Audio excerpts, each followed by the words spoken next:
chance, la chance et la chance. Il n'y a que la chance avec cette équipe. J'ai pas peur de le dire. À Brest. Alors déjà, excusez-moi pour le son, parce que je pense que je ne peux pas parler trop fort. Déjà, il fait nuit. Il est presque minuit. Euh, donc, je reviendrai demain, peut-être demain après-midi, pour pouvoir plus détailler. Pour l'instant, je ne peux pas parler trop fort. Mais la chance et la chance, hein. J'ai l'impression de retourner sous Pochettino ou sous Tourelle. Sous Pochettino surtout, parce que sous Tourelle et Gatti, on n'a pas autant de chance. Mais ce soir, depuis, depuis le match de Brest, à Brest, on a gagné 3-2, on a eu de la chance. À Reims, on a gagné 3-0, on a eu de la chance. Si Donnarumma n'est pas là et si Mbappé n'est pas là, on perd 8-0. Mais ce soir, mais ce match-là, en première mi-temps, t'es censé perdre 2-0 là, au moins. Mais qu'est-ce que c'est que ce match? On s'est fait manger. Alors, en possession de balle, pas de souci. Là, on a compris. La possession de balle, tu es trop fort là-dedans. Tu es même meilleur que Guardiola. Il n'y a pas de souci. Il n'y a pas de souci. Mais à un moment donné, il va falloir faire plus que faire des passes dans son camp. Il va falloir faire plus que ça. Parce que quand tu vas avoir... Parce que j'ai l'impression qu'il ne supporte pas le pressing. Parfois, on a réussi à se sortir de ce pressing. Mais quand tu vas avoir des City qui vont aller te... Pour l'instant, c'est Newcastle qui te presse. Quand tu vas avoir des City qui vont aller te presser. Quand tu vas avoir des Bayern qui vont aller te presser. Quand tu vas avoir des Real qui vont le faire. Ça va être plus compliqué. Donc voilà, on reparlera aussi de la situation du groupe, hein, bien évidemment. Donc Paris s'est présenté en 4-3-3. Honnêtement, moi, c'est la compo que je voulais. À part peut-être du fait que Vitinha ne soit pas à gauche. Peut-être poser un problème. Vitinha était peut-être en première mi-temps, mais tout le monde a 0. On a fait le naufrage.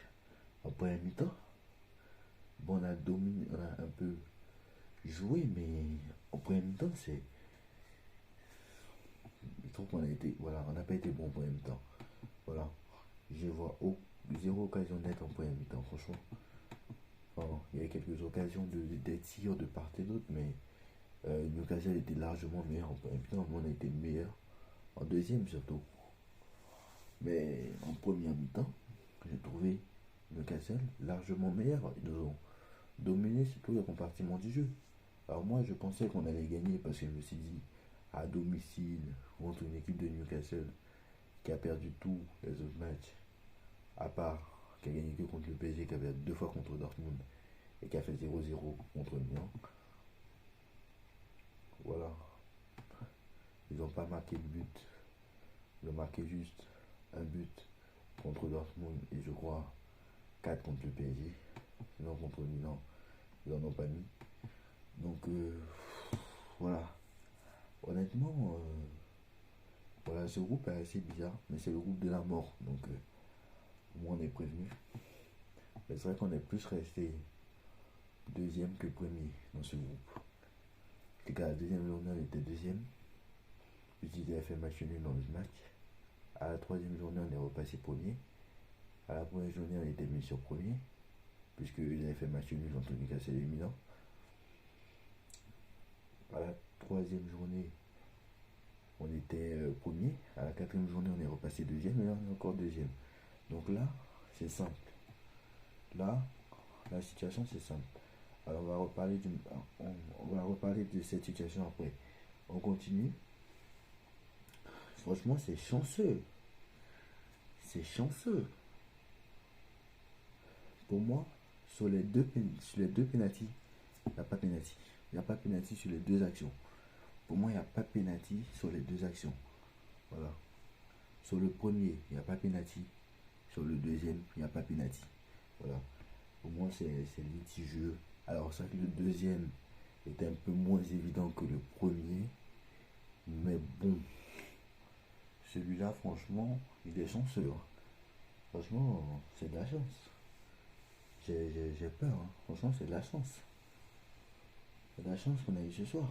Parce que, en fait, quand le ballon arrive dans le défenseur du Newcastle, ça touche une partie du corps avant de toucher la main. Et la règle, c'était quoi? C'était si ça touche une partie du corps avant de toucher la main, il n'y a pas penalty. C'est ça la règle. Et bon, M. Marcignac n'a pas respecté cette règle, il a donné penalty, tant mieux pour nous. Parce que ce soir, si on ne gagnait pas, on était toujours troisième. Si on ne mettait pas un but, on était deuxième en soi. Puisqu'on était à 6. Si on ne mettait pas un but, on était à 6 points et Newcastle était à 8. Donc on était troisième. Si on aurait plus notre dessin entre les mains, c'est que si Newcastle bat Milan, même si nous on bat Dortmund, c'était compliqué. Voilà, c'était un peu ça la problématique. Voilà, donc le destin maintenant est entre nos mains. C'est-à-dire que nous, maintenant, on doit gagner. Et là c'est bien parce que tout le monde peut se qualifier dans cette 6e journée. Et ça c'est bien. Celui qui aura fait le meilleur résultat sera qualifié. Alors, déjà, il y a une chose qui est sûre, c'est que Dortmund est qualifié. Ça, c'est sûr et certain. Dortmund n'est pas sûr d'être premier, mais Dortmund est déjà qualifié. Et dans la différence de but, parce que je n'ai pas la différence de but, dans la différence de but, Dortmund a 2 buts d'avance par rapport au PSG. Pourtant, s'il y a égalité, ça se joue entre les confrontations directes. Donc pour l'instant, si le PSG bat Dortmund, peu importe les résultats entre Milan et Newcastle, si le PSG gagne à Dortmund, non seulement le PSG sera assuré d'être qualifié, mais en plus ils seront assurés d'être premiers. Parce que quoi qu'il en soit, ça se joue sur confrontation directe. Si le PSG ne gagne pas à Dortmund, si le PSG fait match nul, admettons, ça veut dire que Milan aura fait match nul aussi. Ça veut dire que Dortmund aura fait match nul aussi. Donc il faudra regarder entre Milan et Newcastle. Bon, normalement, si le PSG fait nul, Milan ne devrait pas être rejoint. Milan ne devrait pas rejoindre le Paris Saint-Germain. C'est-à-dire que Milan, normalement, si le PSG fait nul, le Milan ne pourra pas rattraper puisqu'ils ont 5 points d'avance, 5 buts de retard. 5 buts de retard. Par contre, si c'est Newcastle qui gagne contre Milan et que le PSG fait match nul, le Newcastle pourrait passer devant le Paris Saint-Germain en fonction des résultats. Donc, c'est assez bizarre. Déjà, une chose est sûre, le PSG ne peut pas finir 4ème. Ça, c'est sûr et certain. Donc, le mettez dans la tête. Au pire, le PSG est en Europa League. Voilà. Parce que quoi qu'il en soit, Newcastle s'il gagne, ça fait 8. Et ça fera 5. Donc, ça fera 8 et 5. Donc, ça fera 3ème. Il faut que Newcastle et Dortmund et Milan, pardon, ceux qui s'affrontent, vu que Newcastle et Milan gagnent en même temps. Donc, c'est pas possible vu qu'ils s'affrontent. Donc, ça veut dire tout simplement que le PSG est assuré d'être au minimum en Europa League. Donc, ça, c'est déjà la première info. Bon, bien évidemment, j'ai pas dit qu'on doit aller en Europa League. Hein. Mais voilà. Donc, c'est chanceux quand même. Après, c'est pas passé grand chose en ce match. À partir de la deuxième mi-temps, on a commencé à dominer. On s'est fait ouvrir en première mi-temps. Mais bon, on a eu beaucoup d'occasions quand même. Mais franchement, il y a beaucoup de coups aussi qui ont été mal joués. Comme je pense l'occasion ratée de. Bon, après les changements étaient bons. Hein. Vitinha, Barcola, Asensio. Bah, Asensio, lui, bon, à part sa frappe au-dessus, j'ai pas vu grand chose d'Asensio. Mais notamment sur l'action avec Anguigny, je trouvais qu'il pouvait mieux faire. Bon, Dembélé a percuté, mais bon, c'est Dembélé quoi. Donc, enfin voilà. Bref, en fait, c'est un match nul miraculeux. Voilà, c'est un match nul miraculeux. Voilà, tout simplement. C'est un match nul miraculeux. Franchement, Donnarumma ce soir, franchement, sur le but, il n'est pas irréprochable. Qu'est-ce que c'est que ce ballon de dégager dans l'axe? Et j'ai déjà dit à Luis Enrique, mais je vais le répéter, de ne pas mettre Skriniar et Danilo en même temps. Ça ne va pas ensemble. Bon, après, ils se font prendre de vitesse, mais est-ce qu'il avait le choix ce soir? Marquinhos n'était pas là. Il n'avait pas le choix en même temps. Mais ce soir,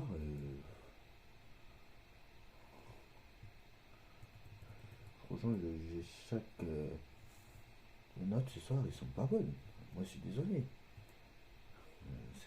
C'est pas bon ce soir. Ce soir, j'ai de la peine pour Newcastle qui part avec le match nul parce que Newcastle avait l'avantage sur nous. Parce que Newcastle est repassé troisième. Parce qu'ils auraient pu repasser, ils auraient pu être deuxième. Parce que maintenant, Newcastle n'a plus son destin de les mains. Maintenant, ça a changé. Donc voilà.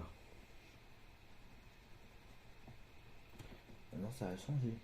Newcastle n'a plus son destin de les mains. Donc là, c'est très compliqué. Donnarumma, il était catastrophique. Mais la parade, mais qu'est-ce que c'est que ce ballon? On ne dégage jamais dans l'axe. Le mec, il fait un parade. Mais si tu fais une parade, mets-la sur le côté. Mais tu la mets dans l'axe.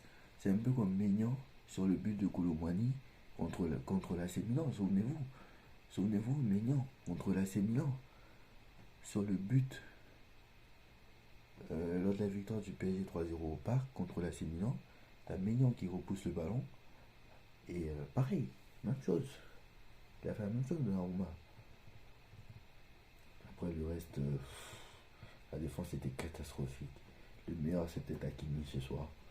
Mais franchement, Skriniar, catastrophique. Skriniar vraiment. Et quant à la vitesse d'Anthony Gordon, bah voilà.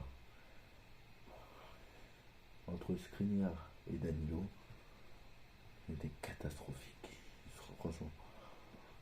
Franchement catastrophique. Bon, Ramos, j'ai trouvé transparent son entrée. Lucas Hernandez a fait ce qu'il a pu. Oui, je n'ai pas trouvé incroyable.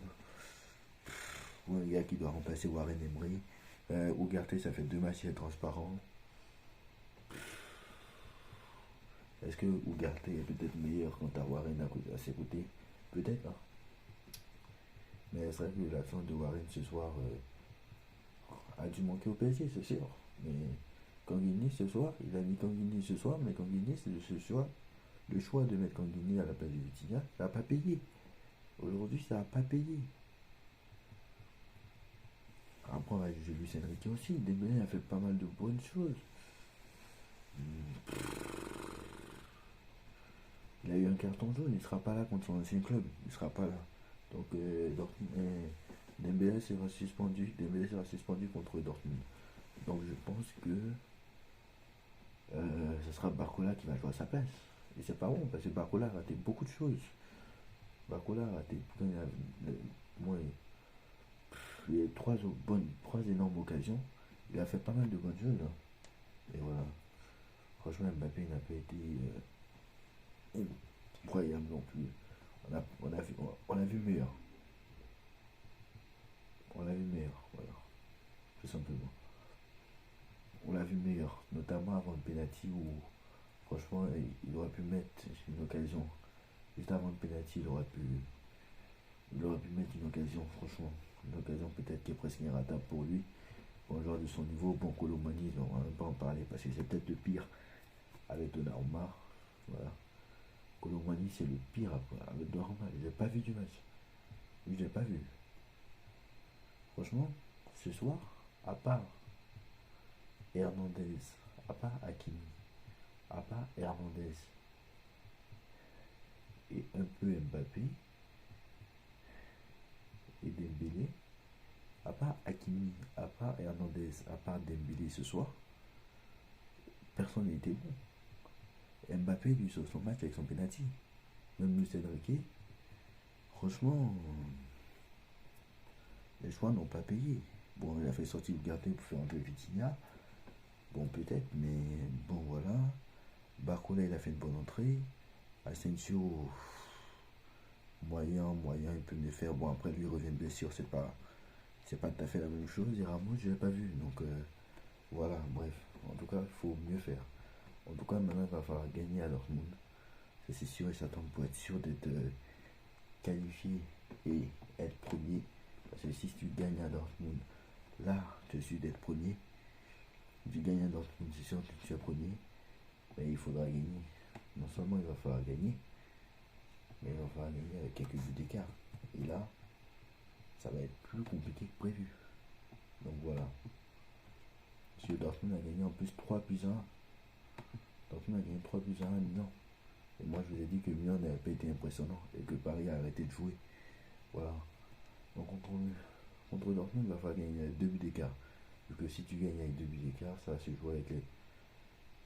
Non, pardon, qu'est-ce que je dis? Il va falloir juste gagner. Voilà. Il va falloir juste gagner. Voilà. En sachant que c'est les Allemands et ils vont pas laisser le PSG gagner, hein, monsieur. Ils vont pas se dire, on les a qualifiés, on est quasiment sur les premiers, donc on va les gagner pour pouvoir. Non, non. On les a qualifiés, donc c'est bon.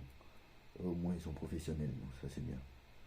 Mais oui, si le PSG gagne, maintenant c'est plus la différence de but. On rappelle que maintenant ça se joue sur confrontation directe. C'est-à-dire que si le PSG gagne à Dortmund, c'est terminé fin d'histoire, ils sont premiers. Si ce n'est pas le cas, bah, s'ils font match nul, certaines, et que Newcastle gagne derrière, certainement qu'ils sont en Europa League. S'ils perdent et que si s'ils perdent et que Newcastle gagne derrière, ils sont aussi en Europa League. Et s'ils perdent et que Newcastle fait match nul, ça sera bon. Donc il ne faut juste pas que Newcastle gagne derrière. Voilà. Donc voilà. En fait, juste gagner, ça c'est bien. Donc voilà. Dites-moi en commentaire ce que vous en pensez. Donc en fait là, si j'ai bien compris, c'est premier. Soit tu es premier. Voilà. Soit tu es premier, soit tu es troisième. Donc voilà. Soit tu es premier, soit tu es troisième. Voilà. Tu peux pas être deuxième en fait. C'est bien ce que j'ai compris. Donc voilà. Dites-moi en commentaire ce que vous en pensez. En like, en partage, en commentaire, abonnez-vous. On se retrouve très très vite pour une nouvelle vidéo. Tchuss.